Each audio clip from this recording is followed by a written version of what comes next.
mais dans l'ignorance totale. Parce qu'il se contente juste du fait que, oubliant que les Camerounais n'étaient déjà pas nombreux à cette époque-là, on n'avait pas une population aussi élevée, mais oubliant également qu'à cette époque, c'était tu ne bronches pas. Tu ne peux pas te permettre de prendre 5 francs qui appartiennent à l'État. Mais avec ces histoires de démocratie, on nous a imposé les droits de l'homme. On nous a tout imposé.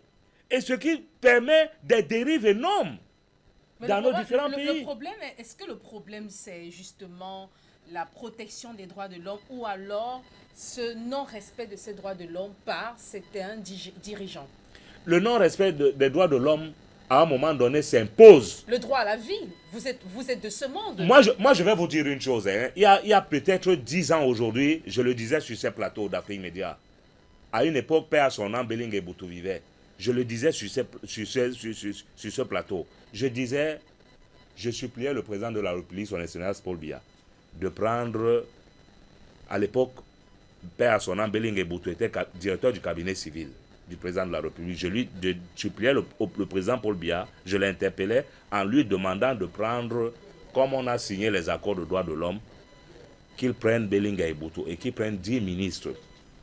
Parce que le problème de l'Afrique aujourd'hui, c'est le détournement des deniers publics, la prévarication des deniers publics. Vous vous rendez compte?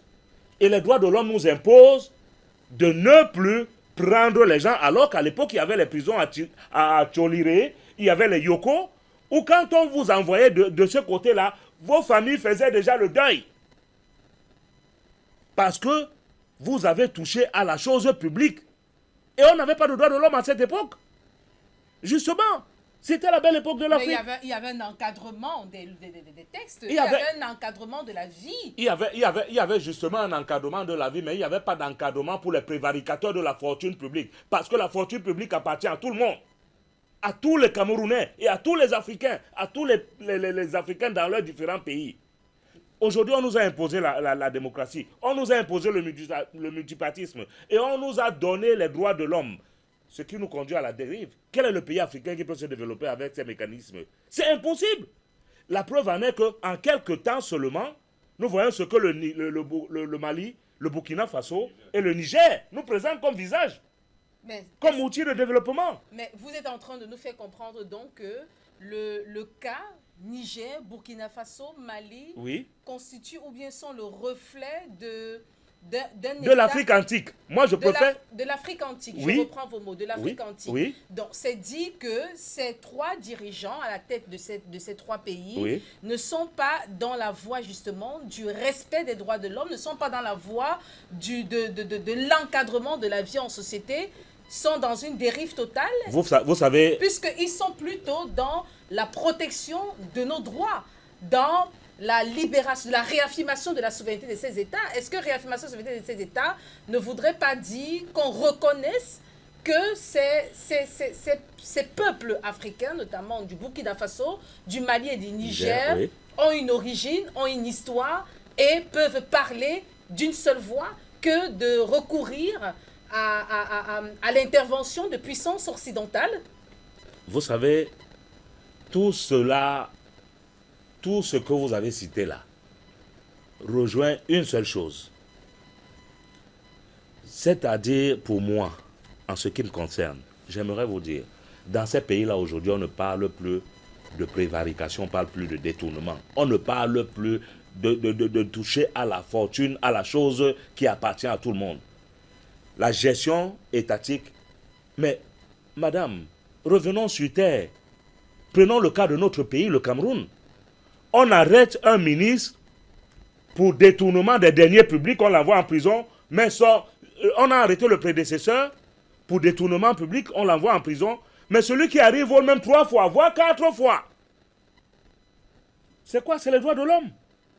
On ne peut rien faire. Mais est-ce que le problème, ce n'est pas la gestion des affaires publiques? Non, les Africains, je dis les Africains, ont eu ce vice qui a été présenté, qui est la démocratie. Ceci ne veut pas dire qu'on ne doit pas pratiquer la démocratie. Je ne suis pas contre la démocratie, mais moi je dis tout simplement que, d'ailleurs, quelqu'un a cité un modèle de démocratie. Mais quel modèle? Regardez un pays où on fait 48 km à 300 milliards. Le Sénégal, on me présente le Sénégal comme un modèle de démocratie. 48 km à 300 milliards de francs CFA, c'est un modèle de démocratie. On ne peut même pas interpeller les auteurs. Comment on peut goudronner? On peut faire une route de 48 km en dépensant 300 milliards de francs CFA. On est où là? C'est la démocratie? C'est ça le modèle? La démocratie, c'est l'appauvrissement de l'Afrique.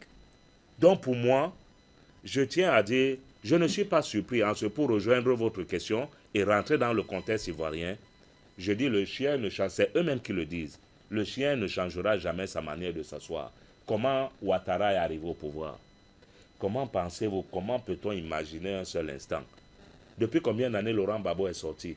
Laurent Gbagbo est sorti. On pouvait lever cette condamnation qui pèse sur Laurent Gbagbo depuis combien d'années là? Alors, il ne le fait pas.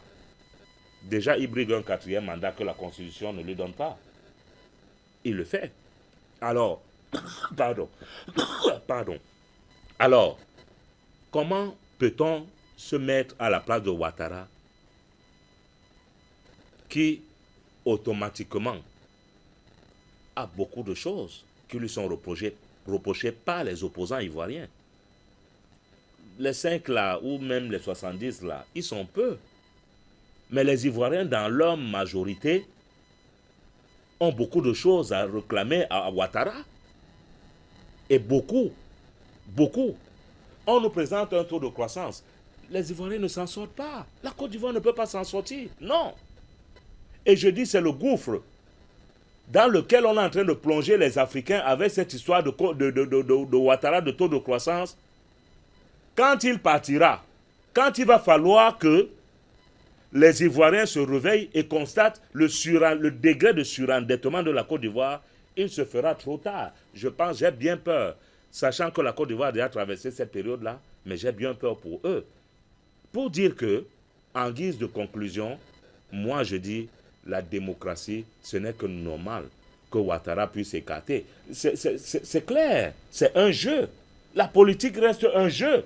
Et à partir du moment où j'ai les manettes, je peux les manœuvrer à mon avantage. Vous n'allez pas me demander d'avoir les manettes pour manœuvrer un jeu dont j'ai la possibilité de gagner et la facilité de gagner et d'ouvrir un boulevard à mes adversaires. Donc pour moi, je ne suis pas surpris et ceci n'est que logique. Partout en Europe, ce n'est pas seulement une affaire africaine. Vous vous rendez compte? Regardez ce qu'on vient de faire à Marine Le Pen.